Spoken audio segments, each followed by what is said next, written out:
Good morning to all of you बच्चों, कैसे हैं आप सब। Myself doctor D N Gupta, DNC में एजुकेशन नीट आईआईटी जे की कोचिंग में आप सभी का स्वागत है। बच्चों, आज के सेशन में आज हम लोग बायोलॉजी का जो फर्स्ट यूनिट है जिसका नाम है diversity in the living world, इस यूनिट का जो फर्स्ट चैप्टर है, फर्स्ट चैप्टर का नाम है लिविंग वर्ल्ड। आज इसके बारे में हम लोग डिस्कशन करना चाहते हैं। अगर हम लोग क्रम से देखें बच्चों, तो ये जो यूनिट है diversity in the living world, इसमें 4 चैप्टर हैं। पहला चैप्टर हमारा लिविंग वर्ल्ड, सेकेंड हमारा है बायोलॉजिकल क्लासिफिकेशन, थर्ड है हमारा प्लांट किंगडम और चौथा है हमारा एनिमल किंगडम। अगर थोड़ी सी हम डिटेल से बात करें बच्चों, तो आपको पता है नीट का जो एग्जाम है उसमें बायो का 50% वेटेज है। 180 क्वेश्चंस में 90 क्वेश्चंस कहां से हैं? हमारे बायो से हैं। और बायो इसका मतलब 360 मार्क्स का बायो आता है। बच्चों, टोटल जो क्वेश्चन है 90 क्वेश्चंस हैं और टोटल जो यूनिट है क्लास 11 12 को मिलाकर तो 10 यूनिट है। हर यूनिट से जो एवरेज बनता है क्वेश्चंस का, वो एवरेज बनता है कि हर यूनिट से 9 क्वेश्चंस का एवरेज बनता है। तो बच्चों, अगर हम देखें तो एक यूनिट लगभग 36 नंबर की है। और अगर हम बात करें 4 चैप्टर की, तो एक चैप्टर लगभग आपका 9 मार्क्स को कवर कर रहा है।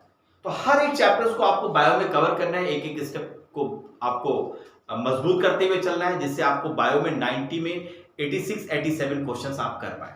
बच्चों, ये जो यूनिट है, ये आपको बताने का प्रयास करती है एनसीईआरटी में। पहले चैप्टर में ये आपको बताती है कि आप लिविंग और नॉन लिविंग के बीच में अंतर कैसे करेंगे, कौन से वो फैक्टर होंगे जिसको आप डिस्कस करेंगे, किसको आप डिसाइडिंग मानेंगे और किसको आप डिसाइडिंग नहीं मानेंगे। दूसरा जो चैप्टर है बायोलॉजिकल क्लासिफिकेशन, इसमें एनसीईआरटी आप कहती है कि जितने भी जीव, जितने भी ऑर्गेनिज्म इस दुनिया में हैं, चाहे वो प्लांट हो चाहे वो एनिमल है, उसको हम कैसे ऑर्गेनाइज करें, कैसे सिस्टमैटिक तरीके से ऑर्गेनाइज करें, जिससे हमें स्टडी करने में मदद मिल सके, आसानी हो सके। और जो तीसरा चैप्टर है प्लांट किंगडम, इस प्लांट किंगडम में आपको पता है एल्गी से लेके एंजियोस्पर्म तक का जो कैरेक्टरिस्टिक्स उसमें दिए गए हैं। एल्गी के क्या कैरेक्टरिस्टिक्स हैं, ब्रायोफाइट्स के क्या है, टेरिडोफाइट है, जिम्नोस्पर्म, एंजियोस्पर्म का। और जो हमारा लास्ट चैप्टर है फर्स्ट यूनिट का एनिमल किंगडम, इसमें पोरीफेरा से स्टार्ट करते हैं और लास्ट कॉर्डेटा तक जाते हैं, एनालिसिस भी करते हैं। तो आज हम लोग जो स्टार्ट करने वाले हैं, इस यूनिट का जो फर्स्ट चैप्टर है लिविंग वर्ल्ड, इसको हम लोग स्टार्ट करेंगे और हम लोग इसमें सीखेंगे कि वो कौन से पॉइंट है जिसको हमें डिस्कशन करना है और ये समझ के चलना है कि हम इसमें कौन से फैक्टर को डिसाइडिंग मानेंगे या किसको हम डिसाइडिंग नहीं मानना है। ये जो मैं बार बार वर्ड आपको यूज कर रहा हूं, डिसाइडिंग और नॉन डिसाइडिंग, मतलब बच्चों इसका मतलब क्या है? देखो बच्चों, अगर हम बात करें तो आपको पता है इस दुनिया में 2 तरीके की चीजें आपको देखने को मिलती हैं। या तो वो चीज लिविंग है, लिविंग का मतलब उसके अंदर जीवन है, उसके अंदर मेटाबॉलिज्म हो रहा है, या वो चीज नॉन लिविंग है। या वो चीज क्या है? वो चीज आपकी नॉन लिविंग है। तो एनसीईआरटी की जब आप पहला चैप्टर स्टार्ट करते हो, तो एनसीईआरटी आपको बताना प्रयास करती है कि अगर आप लिविंग की बात करें तो बहुत सारे फैक्टर्स आपको लिविंग में देखने को मिलेंगे, चाहे वो बात ग्रोथ की हो, चाहे आप रिप्रोडक्शन की हो, मेटाबॉलिज्म की हो, सेलुलर ऑर्गेनाइजेशन की हो या कॉन्शियसनेस की हो। इसके अलावा भी बहुत सारे ऐसे कैरेक्टरिस्टिक्स हैं जो आपको लिविंग में देखने को मिलते हैं। तो एनसीईआरटी आपको ये यहां पर बताती है कि ये जो 5 फैक्टर यहां पर दिए गए हैं, क्या ये पांचों फैक्टर लिविंग में देखने को मिलते हैं और क्या इन पांचों फैक्टर को हम डिसाइडिंग फैक्टर मानेंगे। लेकिन एनसीईआरटी आपको यह भी बताती है कि किसी भी फैक्टर को डिसाइडिंग या नॉन डिसाइडिंग बनाने के लिए या मानने के लिए आपको 2 पैरामीटर का फॉलोअप करना होगा। कितने पैरामीटर्स का? 2 पैरामीटर्स का। तो वो पैरामीटर भी जानना जरूरी है। पहला पैरामीटर तो ये है बच्चों कि डिसाइडिंग फैक्टर वही फैक्टर होगा जो सिर्फ और सिर्फ लिविंग में हो। कहां पर हो? सिर्फ लिविंग में हो और नॉन लिविंग में वो डिसाइडिंग फैक्टर ना पाया जाता हो, मतलब नॉन लिविंग में ना हो। तो पहला पैरामीटर याद हो गया, वो फैक्टर सिर्फ लिविंग में हो, नॉन लिविंग में ना पाया जाता हो, पहला पैरामीटर। दूसरा पैरामीटर ये है कि उसका कोई एक्सेप्शन ना हो, उसका कोई एक्सेप्शन ना हो, तभी वो डिसाइडिंग फैक्टर होगा। अर्थात अगर हम इन 5 पॉइंट का डिस्कशन करेंगे तो इन्हीं दोनों पैरामीटर्स को हम देखेंगे कि अगर ये पैरामीटर का फॉलोअप कर रहे हैं तो हम बोल देंगे कि वो फैक्टर डिसाइडिंग है लिविंग के लिए, और अगर वो पैरामीटर, ये दो पैरामीटर से किसी भी एक का फॉलोअप नहीं करेगा तो हम बोल देंगे वो फैक्टर डिसाइडिंग नहीं है, वो फैक्टर नॉन डिसाइडिंग है। क्लियर है मेरी बात? तो चलिए एक चीज और मैं आपको बताता हूं। इस 5 पॉइंट्स को याद करने का एक सिंपल सी ट्रिक है। ट्रिक क्या है? बहुत मजेदार ट्रिक है। ट्रिक का नाम है गरम सीसी। ये गरम सीसी में आपको पांचों पॉइंट आ गए बच्चों। G for growth, R for reproduction, M for metabolism, C for cellular organisation, और लॉ सी का मतलब है कॉन्सिस्टेंस। तो जो बच्चे क्लास 11 के हैं, जब क्लास 11 का एग्जाम होगा तो ये पांचों पॉइंट जो मैं आज आपको बताने वाला हूं बहुत आसानी से वहां पर आप लिख सकते हैं। तो वहां पर आपको रिमाइंड होने में बड़ी आसानी हो जाएगी। तो चलिए सबसे पहले हम पहला फैक्टर ग्रोथ लेते हैं और ये देखते हैं कि क्या ये दोनों पैरामीटर का फॉलोअप कर रहा है और ग्रोथ के अपने कैरेक्टरिस्टिक्स क्या होते हैं। बच्चों जब आप एनसीईआरटी को देखोगे तो एनसीईआरटी आपको बताती है कि ग्रोथ का जो पहला कैरेक्टरिस्टिक्स है, कि ग्रोथ के पहला कैरेक्टरिस्टिक्स कहता है कि जब भी ग्रोथ होगी तो वहां पर आपको दिखेगा कि मास इंक्रीज कर रहा है। दूसरा कैरेक्टरिस्टिक्स दिखेगा कि अगर ग्रोथ हो रही है तो नंबर भी बढ़ेंगे। तीसरा कह रहा है कि ग्रोथ जब भी होगी तो ग्रोथ कैसी होनी चाहिए? इरिवर्सिबल होनी चाहिए। कैसी होनी चाहिए? इरिवर्सिबल होनी चाहिए। मतलब अगर एक बार ग्रोथ हो जाए तो पुनः अपनी स्टेज में ना आए। मतलब अगर उसका मास बढ़ गया है तो ऐसा नहीं कि अब उसका मास कम हो जाए। तो चौथा कैरेक्टरिस्टिक्स क्या है कि आपको उसके साइज भी इंक्रीज आपको देखने को मिलेगा। लेकिन यूनिसेलुलर के केस में आप नंबर देखेंगे, वहां पर साइज की बात नहीं होगी। तो यदि आप बच्चों यहां पर देखें तो यहां पर ग्रोथ के 4 कैरेक्टरिस्टिक्स मिल रहा है। पहला कैरेक्टरिस्टिक्स मिल रहा है कि ग्रोथ जब भी होगी मास बढ़ेगा। सेकंड, आप नंबर देखेंगे यूनिसेलुलर के केस में, जैसे अगर ये बैक्टीरिया है तो अगर बैक्टीरिया की ग्रोथ हो रही है बच्चों तो हम इसका मास नहीं देखेंगे, इसका मास बढ़ रहा है या इसका साइज बढ़ रहा है। तो यहां पर तो ग्रोथ कैसे होगी? बाइनरी फिशन होगा और एक बैक्टीरिया से 2 बैक्टीरिया बन जाएंगे, फिर 2 से क्या हो जाएंगे? 4 बनेंगे, 8 बनेंगे, 16 बनेंगे, 32, 64, और इस तरीके से हम बोलेंगे क्योंकि इसका नंबर बढ़ रहा है इसलिए हम बोलेंगे कि भाई इसकी ग्रोथ हो रही है। तो यूनिसेलुलर के केस में जो ग्रोथ होता है और जो रिप्रोडक्शन है, ग्रोथ और रिप्रोडक्शन जो है बच्चों को इंट्रिंसिक, ग्रोथ और रिप्रोडक्शन क्या है? एक ही टर्म है। ग्रोथ और रिप्रोडक्शन क्या है? एक ही टर्म है। लेकिन मल्टीसेलुलर के केस में ग्रोथ और रिप्रोडक्शन दोनों अलग अलग टर्म होंगे। दोनों क्या होंगे? अलग अलग शब्द होंगे। तो देखो अगर हम बात करें, जैसे कि मैंने आपको बताया कि 2 पैरामीटर का फॉलोअप करना चाहिए, तो जरा एक सिंपल एग्जांपल हम ले लेते हैं। अगर हम देखें रेगिस्तान में आपको पता है रेत के बड़े बड़े टीले आपको देखने को मिलते हैं। अब आपको पता है रेत का टीला क्या है? नॉन लिविंग है। तो यहां पर क्या ग्रोथ देखने को मिलेगी? बिल्कुल देखने को मिलेगी। आपको पता है बहुत सारे सैंड के पार्टिकल्स आएंगे और इस रेत के टीले के ऊपर इकट्ठे होते जाएंगे जिससे इसका साइज इंक्रीज करेगा। तो यहां पर तो आप देख रहे हैं कि ग्रोथ हो रही है। यहां पर देख रहे हैं ग्रोथ हो रही है। पहले साइज, टीले का साइज ये था, अब टीले का साइज इतना बड़ा हो गया, इसका मतलब ग्रोथ हो रही है। लेकिन अगर हम लिविंग की बात करें तो लिविंग में बच्चों आप देखिए कि जितने भी लिविंग्स हैं वहां पर ग्रोथ अंदर से होती है। ग्रोथ किससे होती है? अंदर से होती है। मतलब वहां पर जो ग्रोथ आपको देखने की मिलेगी, वहां पर ग्रोथ आपको देखने को मिलेगी इंट्रिंसिक ग्रोथ। और जो नॉन लिविंग है उसमें ग्रोथ जो कि बाहर से हो रही है, ऊपरी सरफेस पे चीजें आके एक्यूमुलेट हो रही हैं, उसके साइज को बढ़ा दे रही हैं। तो नॉन लिविंग में ये ग्रोथ कैसी होती है? ये ग्रोथ होती है एक्सटेंसिव। अब देखो यहां पर अगर हम बात करें बच्चों सिर्फ ग्रोथ के वर्ड की अगर हम बात करें तो पहला हमारा पैरामीटर था कि वो नॉन लिविंग में नहीं पाई जानी चाहिए। लेकिन आप यहां पर देख रहे हैं कि ग्रोथ, क्योंकि ये सैंड का जो बड़ा सा टीला है ये नॉन लिविंग है, तो चूंकि ये नॉन लिविंग में ग्रोथ ऐसी देखने को मिल रही है, और कैसी मिल रही है? एक्सटेंसिव ग्रोथ देखने को मिल रही है। इसलिए एक्सटेंसिव ग्रोथ को हम डिसाइडिंग फैक्टर नहीं मानते। लेकिन चूंकि इंट्रिंसिक ग्रोथ आपको लिविंग में देखने को मिल रही है बच्चों, तो इंट्रिंसिक ग्रोथ को हम डिसाइडिंग फैक्टर मानेंगे। लेकिन अगर क्वेश्चन दिया हुआ है और वहां पर इंट्रिंसिक और या एक्सट्रिंसिक ग्रोथ नहीं लिखा हुआ है, सिर्फ ग्रोथ लिखा हुआ है, तो उस ग्रोथ को हम डिसाइडिंग फैक्टर नहीं मानेंगे। क्लियर है मेरी बात? क्यों? क्योंकि ये पैरामीटर का पर्टिकुलर फॉलोअप नहीं कर रहा है, इसीलिए हम ग्रोथ को यहां पर डिसाइडिंग फैक्टर नहीं मानते। चलिए अब आते हैं हम सेकेंड पॉइंट पे। सेकेंड पॉइंट पे जरा बच्चों हम लोग डिस्कशन कर लें। सेकंड पॉइंट जो हमारा है वो है रिप्रोडक्शन। अगर हम रिप्रोडक्शन की बात करें तो आपको पता है दो तरीके का रिप्रोडक्शन आपको देखने को मिलता है। पहला जो रिप्रोडक्शन है, पहला तरीके का जो रिप्रोडक्शन है उसको हम बोलते हैं सेक्सुअल रिप्रोडक्शन, और जो दूसरे तरीके का रिप्रोडक्शन है बच्चों उसको हम बोलते हैं एसेक्सुअल रिप्रोडक्शन। दोनों में अंतर क्या है?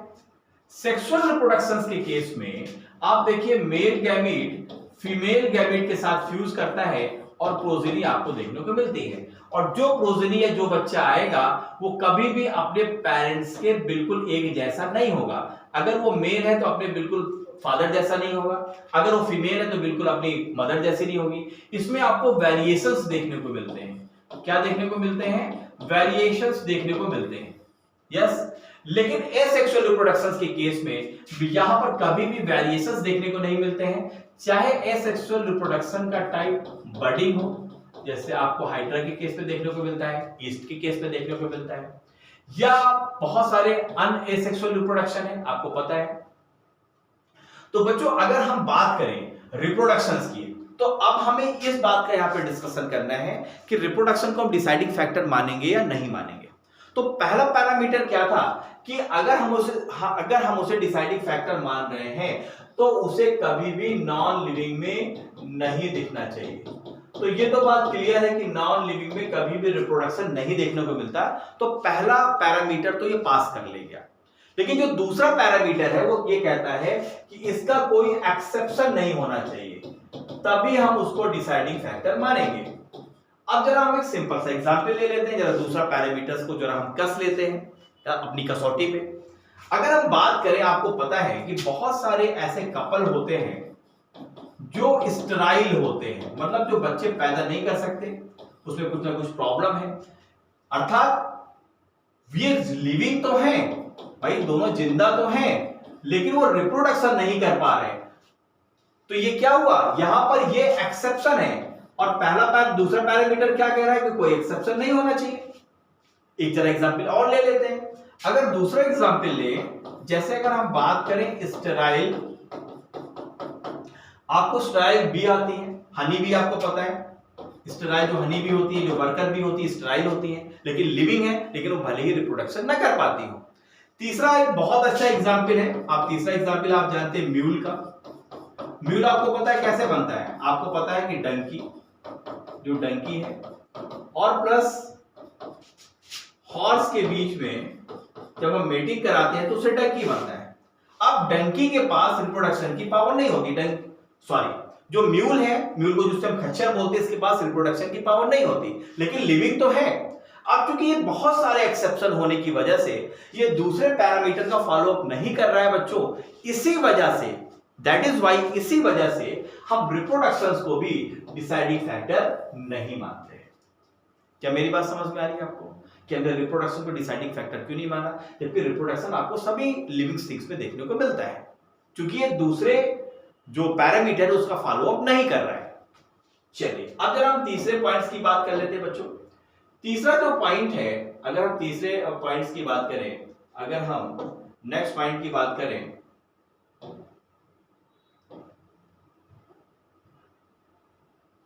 अब जरा हम लोग नेक्स्ट पॉइंट की बात कर लेते हैं। नेक्स्ट जो हमारा पॉइंट है बच्चों वो है मेटाबॉलिज्म। मेटाबॉलिज्म को आपको पता है बच्चों, इसको हिंदी में उपापचय के नाम से भी जानते हैं।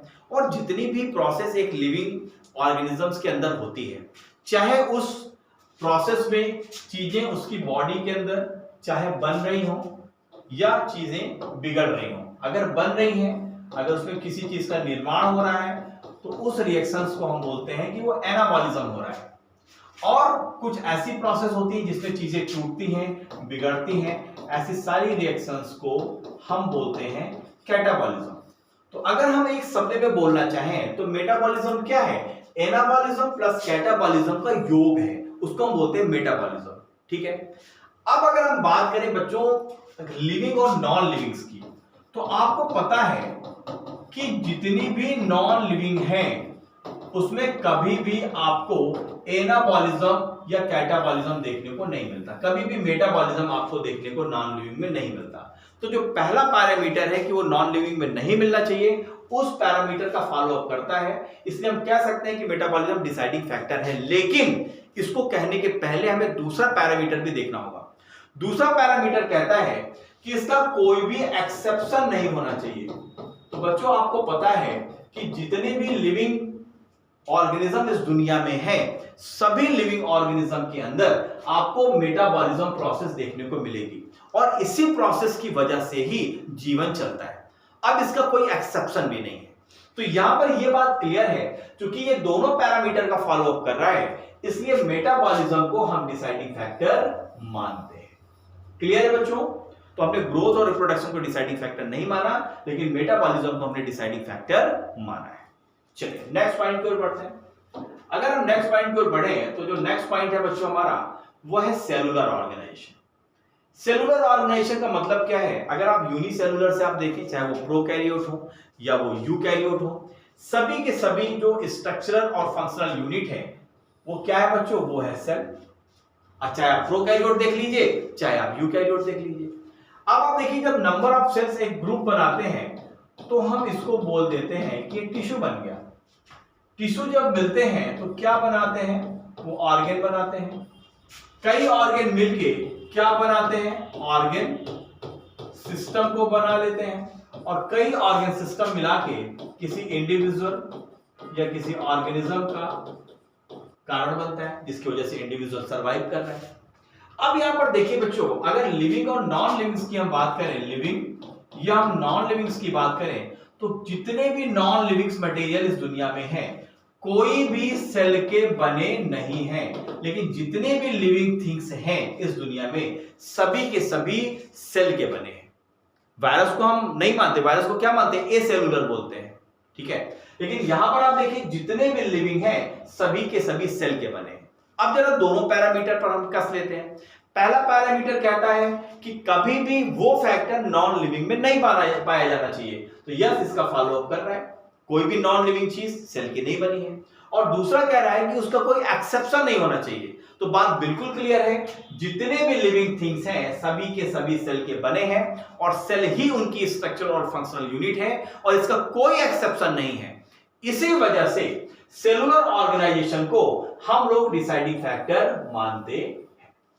क्लियर है बच्चों बात? और अब आ जाते हैं लास्ट पॉइंट पे। लास्ट पॉइंट है हमारा कॉन्शियसनेस। लास्ट जो हमारा पॉइंट है वो है हमारा कॉन्शियसनेस।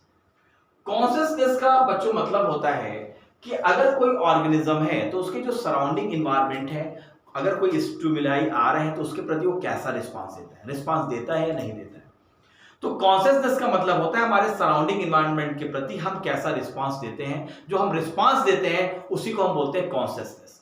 जैसे सपोज दैट मैं यहां पर हूं, अगर मुझे गर्मी लगेगी तो मैं एसी चालू कर लूंगा, बहुत ठंडी लगेगी तो एसी बंद कर दूंगा। मतलब हमारे सराउंडिंग जो भी हो रहा है उसके प्रति हम क्या है? हम एक्टिव हैं, हम रिस्पांस दिखाते हैं, उसी को बोलते हैं कॉन्शियसनेस। तो आप देखिए, अगर लिविंग और नॉन लिविंग्स के बीच में यदि आप अंतर देखें, अगर लिविंग और नॉन लिविंग्स के बीच में अंतर आप देखें, तो अब जैसे नॉन लिविंग क्या है? ये हमारा पेन है।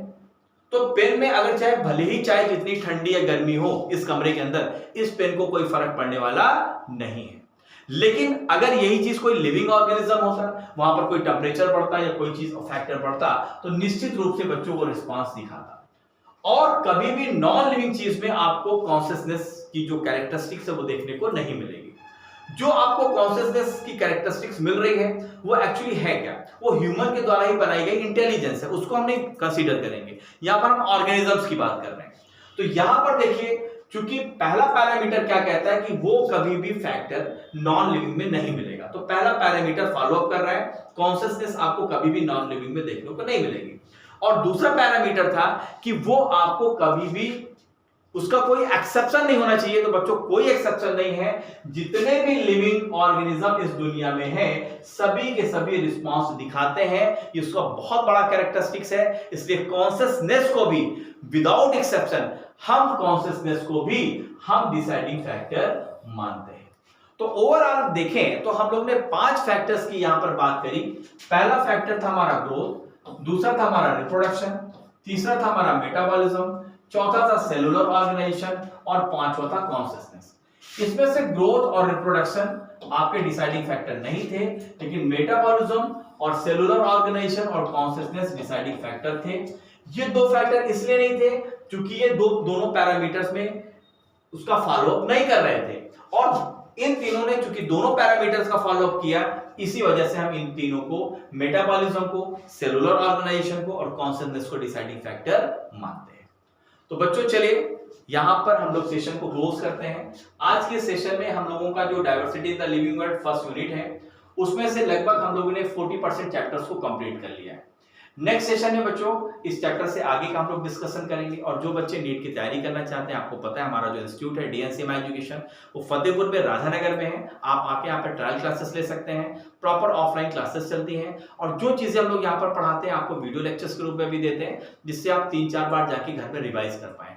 बहुत सारे बच्चों के सिलेक्शन हमारे यहाँ से हुए हैं। आप सभी का स्वागत है, आप आइए हमारे ट्रायल क्लासेस लीजिए और नीट जो कोर्स है उसको ज्वाइन करिए। Thank you very much, have a nice day, thank you, bye.